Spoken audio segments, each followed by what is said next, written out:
Qu'est-ce que c'est? Oh, ils ont pas l'air contents. C'est bizarre. Ils se sont disputés? On leur a coupé le wifi? Mais non! Imaginez le tableau. On est aux alentours de 1860. La France aide un peu les Italiens à chasser les Autrichiens, Jules Verne entame ses voyages extraordinaires et Verdi triomphe à l'opéra un peu partout. Bref, les frontières ne sont pas très stables. Edgar Degas non plus, puisqu'il a un pied en France et l'autre en Italie. En plus, son tableau s'inspire des maîtres flamands, ce qui montre à quel point l'art se moque bien de la géographie.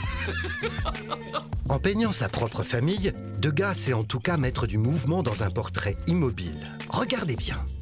Un personnage peint en son absence, un personnage qui n'est plus là, un personnage qui s'en va et un autre qui ne tient pas en place.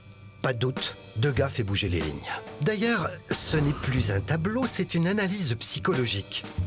L'artiste nous restitue l'état mental des personnages. La baronne en deuil de son père, dont le portrait est accroché au mur. Sa fille aînée, propre sur elle, un peu trop sage, déjà rentrée dans le moule dont tout le monde veut sortir. La cadette qui s'ennuie, prête à partir jouer avec le chien, lequel a déjà fui cette ambiance morose. Et puis l'oncle Gennaro, qui lit tranquillement son journal comme s'il était ailleurs. Et justement, il n'est pas là. Le tonton est en exil car il a été condamné à mort pour raisons politiques. Peu apprécié par sa femme et par Degas, absent, il est bien là, mais dans un coin, le dos tourné. Plus qu'un portrait de sa propre famille, Edgar Degas nous offre un regard unique sur un intérieur bourgeois, corseté par les rancœurs et les conventions dans une époque faite de bouleversements et de mouvements.